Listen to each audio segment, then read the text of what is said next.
el martes. Para hacer después del jueves. Aunque el jueves. Bueno, vamos a ver que vamos a ver que tenemos. Para el globo ocular vamos a ver que tenemos exclusivamente 4 de los 12 pares craneales, digamos, no exclusivamente, podemos decirlo así, el segundo, el tercer, cuarto y el sexto par craneal. Entonces vamos a ver que, como les decía, digamos, tenemos 4 de los 12 pares craneales exclusivamente para el globo ocular. Tenemos el nervio óptico, que es el segundo par craneal, el motor ocular común, que es el tercer par craneal, el troclearo patético, que es el cuarto par craneal, y el abducens o el sexto par craneal. Bueno, 3 de ellos para la motilidad y el otro muy importante para todo el desarrollo, digamos, de la función visual. Vamos a ver que, observando el fondo de ojo, podemos ver la cabeza del nervio óptico. La cabeza del nervio óptico, que va a ser la papila. El nervio óptico, bueno, vamos a ver que es, digamos, es muy importante porque es el encargado de llevar, de transmitir todo lo que capta el globo ocular hacia lo que es el cerebro. Entonces, ¿qué funciones, digamos, podemos decir que cumple el segundo par craneal? ¿Qué te va a dar? Te va a dar 1, la agudeza visual. 2, te va a dar los campos de visión. 3, también te va a dar visión de colores. Tienes que valorar también lo que es la estereopsis. ¿Qué es la estereopsis? ¿Alguno sabe? La estereopsis es la visión en cuanto a profundidad. Poder discriminar que está más cerca, que está más lejos, que está más elevado, que está hundido. Para tener una buena estereopsis, tienes que tener una buena visión binocular. La estereopsis solo se logra con visión binocular. Para que tengan la idea, como siempre les digo, cuando vayan al cine a ver películas en 3D, si cierran un ojo ya no van a ver en 3D. Porque la estereopsis se logra con visión binocular, una visión en 3D, podemos decirlo. Entonces, vamos a ver que la papila, que es la cabeza del nervio óptico, básicamente es la entrada de todo el cableado de la retina, o sea, los axones que van a conformar el nervio óptico. Y nosotros lo que vamos a ver, digamos, es esto, que es el anillo neuroretinal. Este es el borde de la papila, que sería el disco, y una excavación central, que es la copa. En medio de la copa y el borde, que es el disco, ahí está el anillo neuroretinal. Básicamente es el cableado, los axones, que van a conformar el nervio óptico, que en teoría les dicen que es más o menos de 1.200.000 cuando uno nace, ¿no? Entonces, puede haber procesos que lesionen o provoquen daño, digamos, en esta zona, digamos, como vamos a ver, que como es una neuritis óptica anterior. La característica de la neuritis óptica anterior, que es un proceso inflamatorio,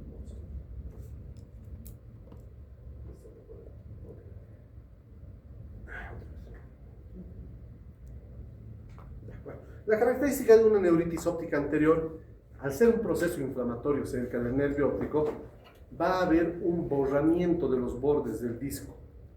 ¿Por qué? Porque va a haber líquido, o sea, va a haber edema alrededor de lo que es la papila, por lo tanto los bordes van a perder esa característica porque sus bordes de la papila son de bordes nítidos. La coloración de la papila normalmente es rosada, pero en un proceso inflamatorio, al estar más vascularizado, se va a ver más hiperémica. Muy importante el borramiento de los bordes, la hiperemia, es un proceso inflamatorio. Al ser un proceso inflamatorio, va a afectar todo esto en el paciente, tanto la visión como la visión de colores, va a afectar campos de visión, la estereopsis. Todo esto se va a ver afectado en un proceso inflamatorio como son las neuritis ópticas anteriores. Al ser un proceso inflamatorio, obviamente el tratamiento es antiinflamatorio. Los mejores antiinflamatorios que tenemos son corticoides. Los AINES no le hacen casi nada, digamos, ¿no? Entonces utilizamos corticoides. Dentro de los corticoides que tenemos de uso oftalmológico, ¿conocen cuáles tenemos? En gotitas, digamos. ¿Qué cosa? ¿Ah? Dexametasona. ¿Qué más? tenemos prednisona, prednisolona, difluprednato, todo esto. Y si queremos colocar bolos, digamos, hay de metilprednisolona, que se pueden utilizar cuando los procesos inflamatorios son muy severos. Lo importante es controlar la inflamación, va a ir cediendo la inflamación y obviamente, digamos, va a ir mejorando gradualmente la visión, esperando que no exista un gran daño. Las neuritis ópticas posteriores son interesantes porque te dice que el paciente no ve, o sea, le afecta la visión, baja la visión, pero el oftalmólogo tampoco logra encontrar nada. Al ser posterior, digamos, la lesión, inicialmente cuando el paciente viene porque le provoca una gran disminución de la agudeza visual, el paciente no llega bien, no hay, pero probablemente tal vez lo único que encuentren en segmento anterior va a ser una pupila de Marcus Gant, que ya la vamos a entender un poquito más adelante, que es un defecto pupilar aferente. ¿Por qué? Porque el nervio óptico no está funcionando, entonces el estímulo luminoso no va a llegar de una manera adecuada a estimular la contracción de la pupila. Por lo tanto, vas a encontrar probablemente solo una pupila un tanto midriática. ¿Vale? Tú lo observas, todo eso, no encuentras nada, por eso te dice el paciente no ve y el médico tampoco. Porque aparentemente no hay nada en el fondo del ojo, todos los medios están transparentes. Recién después de unas semanas o un mes más o menos, si lo vuelves a ver al paciente, vas a encontrar que si este problema avanzó, vas a encontrar una atrofia. Un segundo. Bueno, ahorita vamos a ver. Va a haber una atrofia de la papila. O sea, se desvitalizó todo el nervio por el proceso inflamatorio de la neuritis óptica y vas a encontrar una papila pálida, blanca. A diferencia del glaucoma, cuando vemos hay un glaucoma muy avanzado, igual vas a encontrar una papila aparentemente pálida, porque eso es lo que ustedes logran ver, pero en el glaucoma va a haber una gran excavación, un aumento de la copa, porque ya no va a haber axones. Aquí sí hay axones, pero están desvitalizados. De cómo encuentras la diferencia, porque acá los vasos retinianos siguen saliendo del centro. En cambio en el glaucoma, como no hay axones, tienen que discurrir por la parte inferior, subir por la pared y recién emerger. Entonces hay un aumento de la excavación y en los vasos retinianos van a hacer el signo de la bayoneta con un desplazamiento al azar de los vasos. En cambio, cuando se atrofia la papila, los axones siguen ahí, pero ya desvitalizados, por lo tanto los vasos siguen partiendo del centro. Obviamente, digamos, si vieran, digamos, con una oftalmoscopía binocular, ahí en el glaucoma se ve la excavación, aumento de la copa, incluso puede ser total, digamos, ¿no? En cambio acá no vas a ver un aumento de la copa porque no hay un aumento de la copa, pero sí vas a ver los nervios pálidos, desvitalizados, porque hay un enlentecimiento del flujo axoplásmico, ya no hay la neurotransmisión, digamos, de la visión del ojo hacia el cerebro. Como ocurre, digamos, lo que les decía, en el glaucoma, los vasos no parten del medio, tienen que discurrir por abajo, subir por la pared y emergen por el borde casi, los vasos retinianos. No como en la atrofia, que siguen saliendo del centro. Muy importante también ver, digamos, vamos a retroceder un poquito, en las neuritis ópticas anteriores es un proceso inflamatorio y hay edema de papila. Pero a veces, digamos, puede ser que, lo que les decía, digamos, en el proceso inflamatorio de las neuritis ópticas anteriores vemos que hay líquido alrededor de la papila, ¿no? Hay un edema de papila por el proceso inflamatorio. Pero también tienen que ver el ojo contralateral, muy importante. Porque si en un ojo encuentran edema de papila y en el otro ojo encuentran también edema de papila, ahí no estamos frente a un edema de papila, estamos frente a un papiledema. Y el papiledema no es un problema oftalmológico. Al ser el nervio óptico una prolongación del cerebro, cuando hay edema cerebral, también van a encontrar edema en ambas papilas, en ambos ojos. Entonces, ahí el diagnóstico ya estaremos pensando en otro problema, estamos pensando en un problema más arriba, en el cerebro que está inflamado, o sea, con edema, hay líquido. Entonces, el tratamiento va a ser diferente a lo que sería solo una neuritis óptica anterior a lo que es un papiledema. Digamos, el papiledema estamos hablando de edema cerebral. ¿Vale? Muy importante, digamos, dependiendo de dónde llegue a ser la lesión del nervio, vamos a tener esto, digamos, ¿no? lo clásico que han visto en neurología, en neurocirugía, en anatomía, todo esto. Cuando las lesiones del nervio óptico son a nivel prequiasmático, antes del quiasma, si se lesiona el nervio óptico, ¿qué afectación de campo visual vamos a tener? Un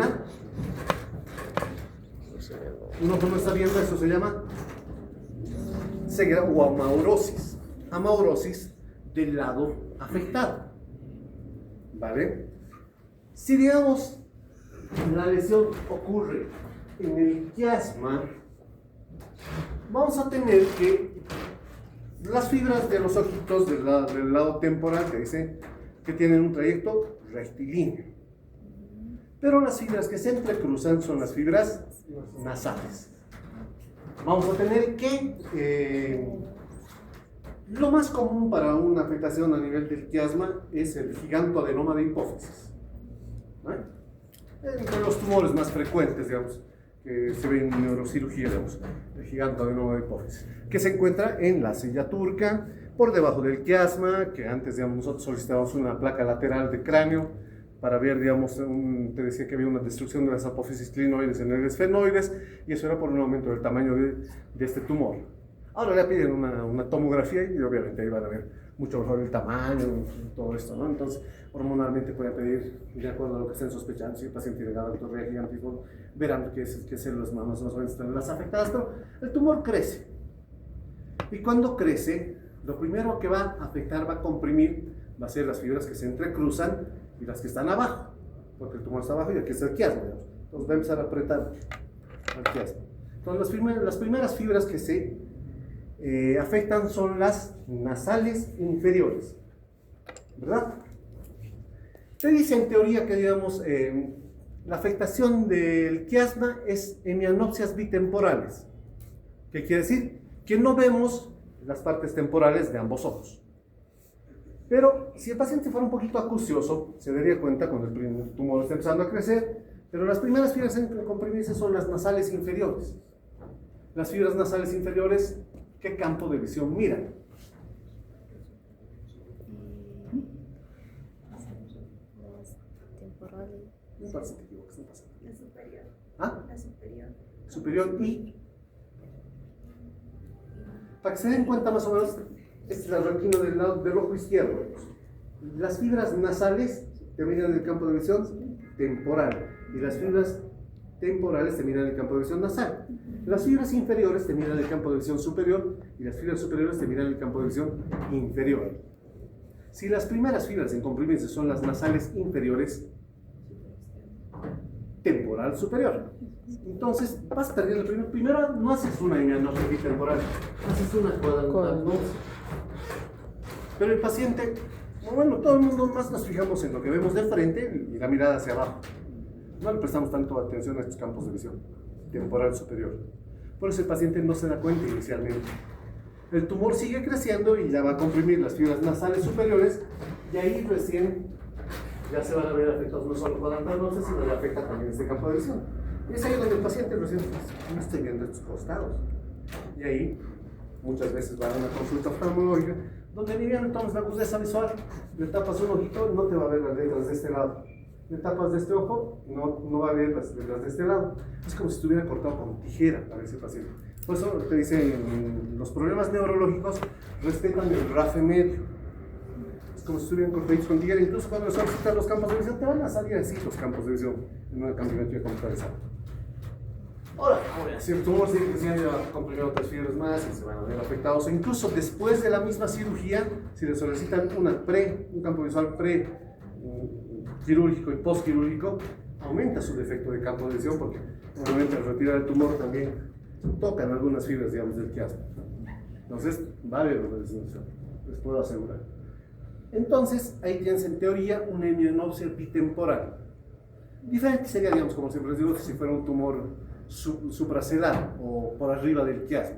Ahí el paciente se da cuenta más rápido porque van a comprimir primero sus fibras nasales superiores y lo que va a perder es el campo de visión temporal inferior. Entonces, rápido, cuando está empezando la cuadrantanopsia, tal vez el paciente se dé cuenta. ¿Vale? De ahí, como estas fibras se entrecruzan, Dependiendo de la cintilla que se afecte, te dice se va a afectar el campo de visión temporal de un ojo y nasal del otro, porque se han intercruzado las fibras. Entonces, si fuera, digamos, de este lado la afectación, sería, digamos, nasal en este ojo y temporal en el otro, por el entrecruzamiento. Eso en las cintillas. Ya en las radiculaciones te dice que provocan cuadrantanopsias, y ya cuando, digamos, hay una lesión occipital, te dice que hay cuadrantanopsias o heminopsias con respecto de la posición central, que son las fibras que mejor se ocultan, más afortunadamente. Entonces, de esa manera, tú puedes sospechar, digamos, dónde puede estar la posible lesión, o un tumor que esté comprimiendo, o una afectación isquémica, todo esto. Tratamiento, pues, si es un tumor quirúrgico, si es vascular, obviamente igual, si es un problema endocrinológico, más que todo, digamos, diabetes, control de la diabetes, todo esto. Básicamente el tratamiento es de acuerdo a la patología de base que pueda tener el paciente. Los movimientos oculares, como lo hemos dicho, están dados por 3 pares craneales, el tercer, cuarto y sexto par craneal, y un poquito para entender, digamos, entender que son las ducciones, las versiones, las vergencias. Las ducciones son movimientos monoculares del ojo, digamos, hacia arriba, hacia abajo, afuera, adentro, abducción, abducción, subducción, introducción, todo eso. Sí, hay torsiones, digamos, del globo ocular. En cambio, hay cicloabducción, ciclotorsión, pero son movimientos monoculares. Las versiones son movimientos de ambos ojos en el mismo sentido. O sea, la motilidad ocular, valorar la motilidad ocular. Entonces, digamos, si le das mirar al paciente hacia la izquierda, actuarán los músculos yunta, que son los que jalan para que los dos ojitos vayan en la misma dirección. Se conoce por qué músculos yunta, porque la yunta es como un instrumento que se le coloca a los bueyes para que vayan arando y los dos vayan juntos en una misma dirección, ¿no? Pues, si no, se irían por cualquier lado. Entonces están jalando el arado y les colocan en el cuello una yunta para que los dos vayan juntitos. Entonces los músculos yunta son por eso, para que ambos ojos vayan en la misma dirección, en el mismo sentido, con la misma fuerza. Fíjense que tenemos la posición primaria de la mirada, que es la mirada de frente, que cuando no hay desviaciones, en una ortofobia u ortotropia, digamos, ¿no? Entonces, de ahí te tienes que hacer mirar al paciente en las diferentes posiciones de la mirada, tienes que hacer mirar a la izquierda, por decirlo. Entonces, para que mire a la izquierda, que es la levoversión, tiene que encontrarse el recto externo del ojo izquierdo y el recto medial del ojo derecho. Para mirar a la derecha, la dextroversión, tiene que encontrarse el recto externo del ojo derecho y el recto medial del ojo izquierdo. ¿No? Entonces, en la levoversión y en la dextroversión solo trabajan los músculos horizontales. En las posiciones oblicuas, para que sea mucho más sencillo de que entiendan, digamos, si quieres mirar arriba a la izquierda, que sería la supralevoversión o levosupraversión, en la pregunta ya tienes la respuesta del músculo recto que se contrae. Arriba a la izquierda, el recto superior izquierdo. Y el del otro ojito es el oblicuo contrario, como que cruzado. Entonces, arriba a la izquierda, el recto superior izquierdo y oblicuo inferior derecho.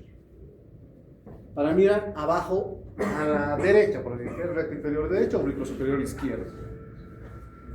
Y así, en todos los oblicuos. Para mirar arriba, ambos rectos superiores, ambos oblicuos inferiores. Para mirar abajo, ambos rectos inferiores, ambos oblicuos superiores. Ahí no solo estás valorando, digamos, los movimientos, digamos, ¿no? Como vamos a ver, ahí ya estás valorando también el tercer, cuarto y sexto par craneal. Pero bueno, hay que ser tal vez a veces más específicos, ¿no?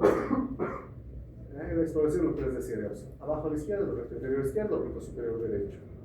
Abajo a la derecha, el recto inferior derecho, oblicuo superior izquierdo. Está como que un resumen, ¿no? Es fácil. Las vergencias son movimientos en sentido contrario de ambos ojitos. La que más utilizamos es la convergencia. Cuando tienes que ver un objeto de cerca, tiene que haber una convergencia de los ojitos para poder ver. Raro es la divergencia, de hecho. Convergencia, divergencia.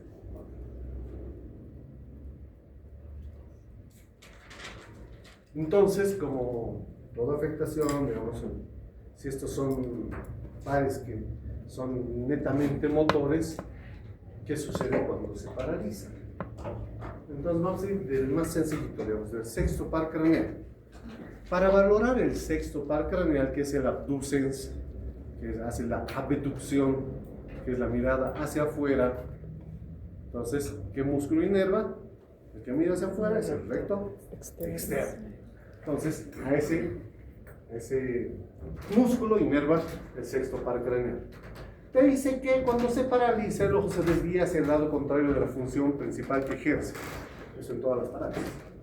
Entonces, como pierde fuerza el recto externo, el recto medial le gana en fuerza y jala el globo ocular hacia adentro. Porque su función, si quieres valorar el sexto par craneal, le pides que mire a la izquierda y a la derecha para ver que a la izquierda que el ojo izquierdo esté trabajando y a la derecha que el ojo derecho esté trabajando. Pero entonces vas a tener que, digamos, cuando se paraliza, digamos, este está alineado y este se mete hacia adentro. Cuando le pidas que mire a la izquierda, en teoría te dice que este ojito no va a pasar de la línea media. Y por lo tanto, dependiendo a la edad que se presente este tipo de parálisis, el paciente puede o no tener diplopia binocular. La diplopia binocular, ¿qué es? Mirar doble. ¿Por qué no podría tener un paciente diplopia binocular si los ojos están desviados? ¿Qué podría ser? ¿Por qué creen que no vea doble? Dependiendo la edad a la que se presenta. Si se presenta desde el nacimiento, un ojo está alineado, está viendo con el área macular. El cerebro está captando una buena imagen. Pero el otro ojo está desviado. Y al estar desviado, ese ojo está captando con un área que no es el área macular. Y en el área macular vamos a encontrar una mayor cantidad de unos fotorreceptores que son encargados de la visión fina, de colores, detalles, que son los conos. Pero mientras más lejos de la mácula esté, ahí ya no van a trabajar los conos, sino vas a estar viendo con bastones. Los bastones, para que tengan una idea, más o menos se apagan todas las luces, la pupila se va a dilatar para poder ver con retina periférica, y con suerte van a lograr ver, digamos, que tal vez aquí hay un objeto, pero no van a lograr distinguir bien la forma, no saben los colores, nada. Hay algo. Más o menos como viendo en tonalidad de grises, como viendo en penumbra, si ves en penumbra, más o menos así es lo que ven los bastones. Entonces no te van a dar una buena visión. Y el cerebro en fases iniciales de formación tiene que unir la imagen de un ojo con la imagen del otro ojo. Si tiene una buena imagen, tiene una mala imagen, el cerebro tiene que fusionar la imagen porque solo vemos una imagen. En vez de fusión de imagen, hay confusión de imagen y el cerebro se va a encargar de anular la visión del ojo flojo. Lo va a volver un ojo flojo, que es conocido como ambliopía. Va a ser un ambliope por estrabismo. Entonces no va a haber doble, porque ese ojo ya no está trabajando. ¿Vale? Entonces, esto ocurre, digamos, la diplopia binocular, cuando es un paciente ya desarrollado la visión, todo eso está mayorcito, qué sé yo, no se cuida, la dieta, mala dieta, qué sé yo, diabético. Tiene diabetes y en algún momento se paraliza el nervio, el sexto par craneal, porque es más delgadito, qué sé yo, y va a tener este problema. Ni bien empieza a desviarse, va a presentar, digamos, la visión doble, la diplopia binocular. Los músculos van a tratar de compensar para ver, digamos, una sola imagen, pero eso, que los músculos trabajen todo el tiempo, te cansa, entonces te provoca cefalea, el paciente va a tener dolor de cabeza, va a tener diplopia, no va a saber cuál es la imagen real, va a tener dificultad en deambulación, es súper incómodo. ¿Vale? Entonces, ni bien empieza el problema, la sintomatología que puede presentar el paciente es bastante florida, es súper incómodo, tanto así que a veces prefieren taparse el ojo que se está desviando para solo tener una imagen. Pero igual, si te tapas una imagen, pierdes estereopsis. Entonces, al principio, si se tapan un ojo y caminar con un ojito, es complicado. Tienes que ir poco a poco calculando hasta que te acostumbres, digamos. Entonces, obviamente, si tiene diabetes, el control metabólico, ¿no? Si es un problema vascular, igual, si es hipertenso, si es un tumor, bueno, ahí ya neurocirugía, qué sé yo, dependiendo de los antecedentes, todo lo que encuentre, el tiempo de evolución, la instauración, los antecedentes, el paciente llegarán a la patología. Hay que tratar la patología de base en ese tipo de problemas.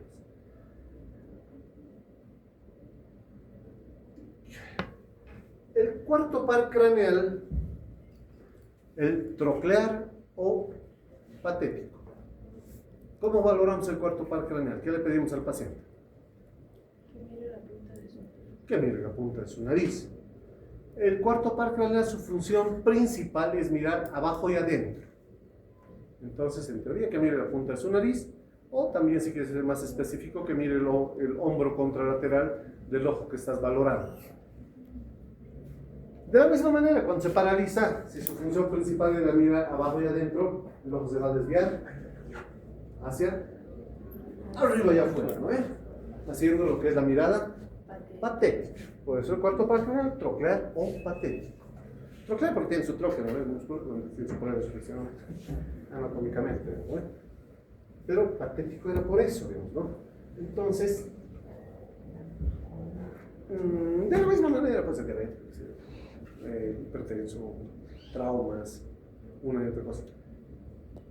Te dice que en el sexto par craneal, por decirte, cuando ya es crónico el problema, el paciente, para no ver doble, rota la cabeza hacia el lado de la lesión.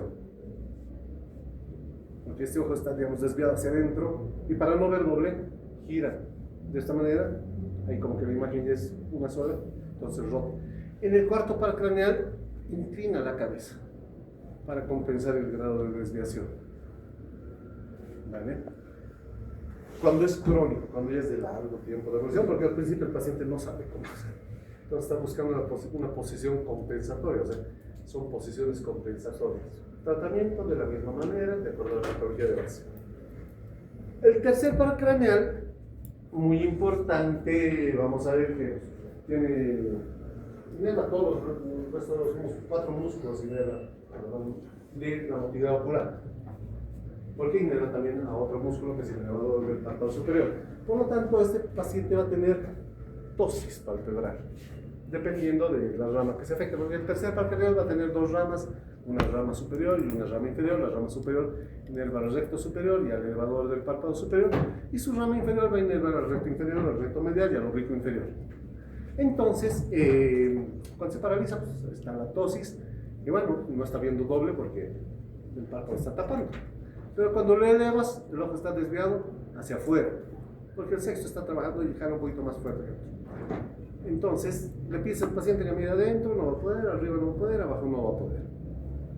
Entonces, bueno, llegas a tu diagnóstico parálisis del tercer par craneal. Pero en el tercer par craneal también, como vamos a ver, es muy importante observar la pupila. ¿Por qué? Porque el brazo eferente de la vía parasimpática de la pupila acompaña al tercer par craneal. El núcleo de Edinger-Westphal es un núcleo accesorio del tercer par craneal. Y ese es el final del brazo aferente y el inicio del brazo eferente de la vía parasimpática de la pupila. Por eso también es importante, como les digo siempre, mirar la pupila. ¿Por qué? Si bien, digamos, el brazo eferente viaja por fuera del tercer par craneal y tiene su propia vascularización, el tercer par craneal tiene su irrigación por dentro, que se conoce como vasa vasorum. Entonces, cuando es una afectación por mala circulación, diabético, hipertenso, solo va a afectar a uno. Puede que afecte solo la pupila o puede que afecte al tercer par craneal, dependiendo de la irrigación de quien está afectado. Pero si es un problema compresivo, un tumor va a apretar a los dos, entonces también la pupila se va a ver afectada. Cuando la pupila se ve afectada, hay sospecharás de un problema tumoral o algo que está comprimiendo el nervio. Si no hay afectación pupilar, entonces sospecharás un problema metabólico o es hipertenso, qué sé yo. Entonces, clínicamente también puedes ir dándote cuenta qué es lo que está pasando en el paciente. ¿Vale? Entonces, inerva el tercer par craneal a estos. Como les dije hace un momentito, importante la pupila también, ¿no? Ver cómo se encuentra, si está miótica, midriática. Normalmente la pupila está regulada por un dilatador y un constrictor, digamos, del esfínter de la pupila para poder abrirse y cerrarse. El tamaño varía con la edad, te dice que en un recién nacido es más miótico, ya cuando son jóvenes adultos un poquito más midriático, y ya cuando son viejitos también otra vez se contrae, se vuelve más miótica la pupila.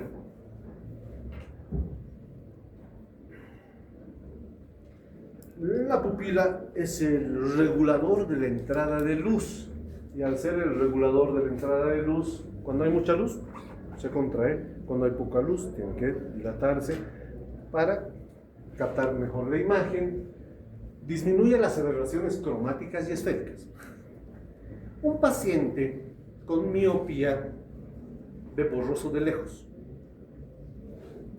Pero cuando hay buena iluminación, la pupila va a estar miótica y por lo tanto te va a hacer como un agujero estenopeico. Va a centrar la luz más fácilmente en el área macular, podemos decir, en la mácula, pero si te centra mejor la luz, cuando hay buena iluminación. Entonces un paciente con miopía, cuando hay buena iluminación, ya como que tal vez no necesite lentito, ve un poco mejor.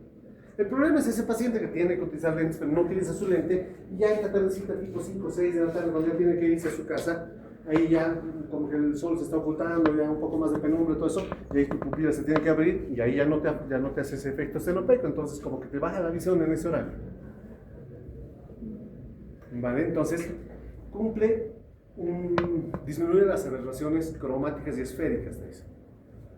Si está miótica, vas a ver mejor que cuando esté midriática, por la luz. Y la profundidad de campo de visión también te regula también la profundidad de campo de visión. Entonces la pupila va a estar inervado por dos vías, la vía simpática de la pupila y la vía parasimpática de la pupila.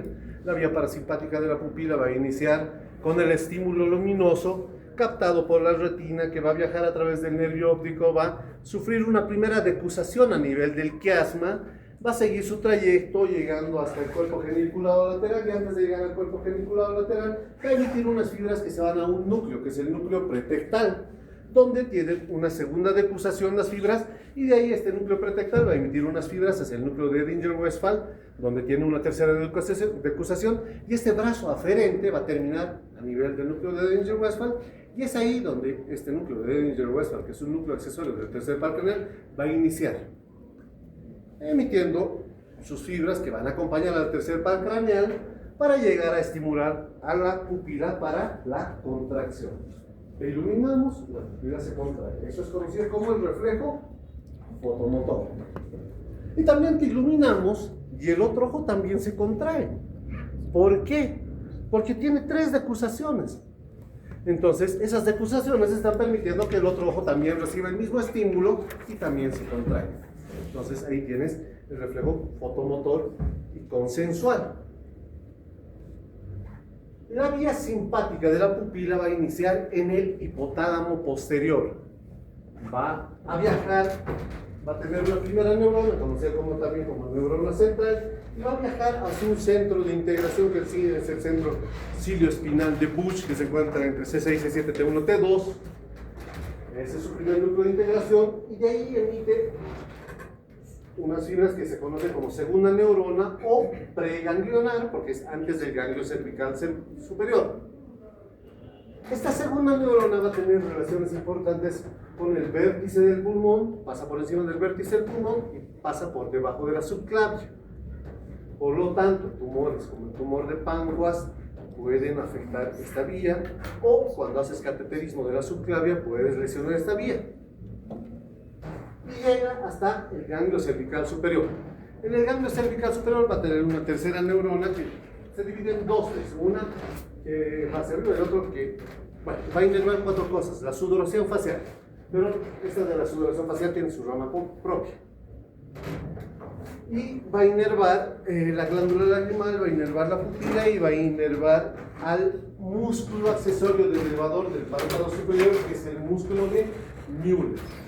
En teoría te dice que cuando se afecta esta vía te da un síndrome de Claude-Bernard-Horton, ¿no ves? Que va acompañado de anhidrosis facial, va acompañado de leve ptosis, va acompañado de afectación pupilar e hipolacrimia. Pero si es la tercera neurona a la que se afecte, no va a haber anhidrosis facial, ¿vale? Por esta distribución. Entonces tenemos la vía simpática y la vía parasimpática. La vía parasimpática, miosis; la vía parasimpática, midriasis.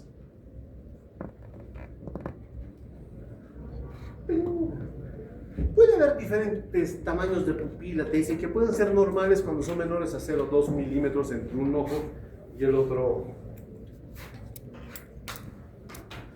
Pero el examen de la pupila no es para ver cómo está la pupila en realidad, sino es para ver cómo están sus vías.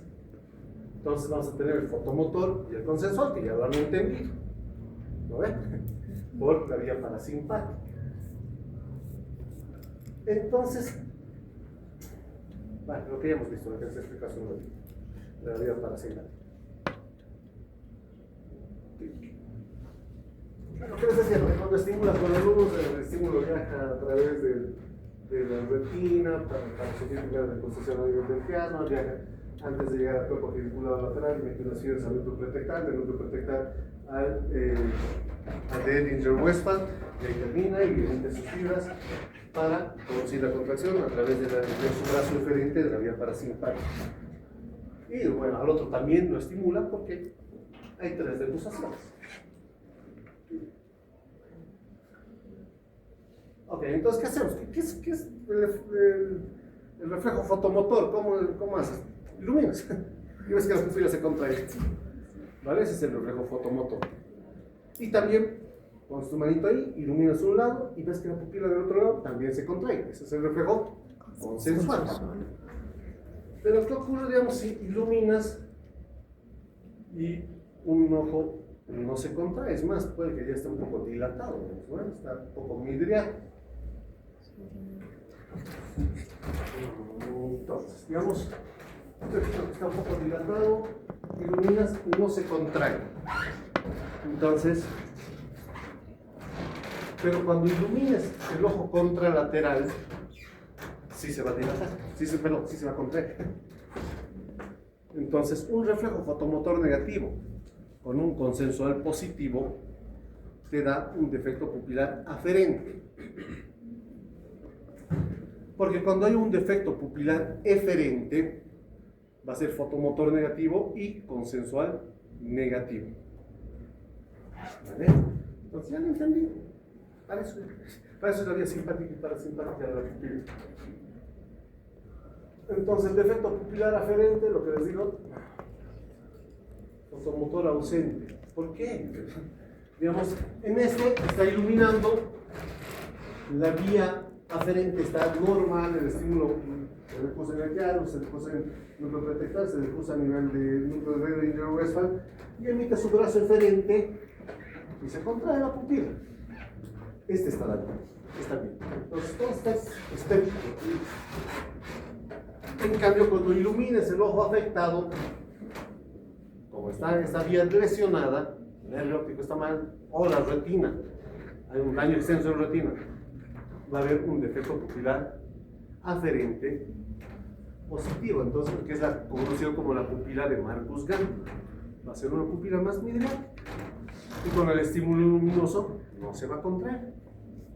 Entonces, un fotomotor negativo y consensual positivo.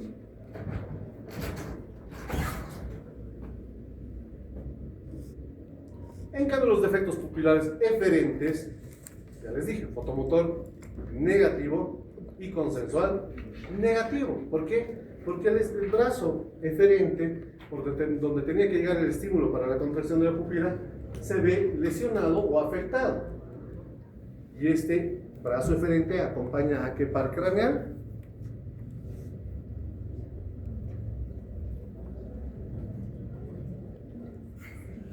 Al tercer par craneal. Y el brazo aferente acompaña al segundo par craneal. Entonces, ahí van a tener posibles respuestas del posible problema cuando ya hagan fotomotor y consensual. Ya van a saber para qué están haciendo. Eso sería todo. Ok, gracias. Gracias. El día jueves haremos retina, todito retina, ya para que el martes descansen para prepararse para su parcial del jueves. ¿Listo? Está bien. Ok.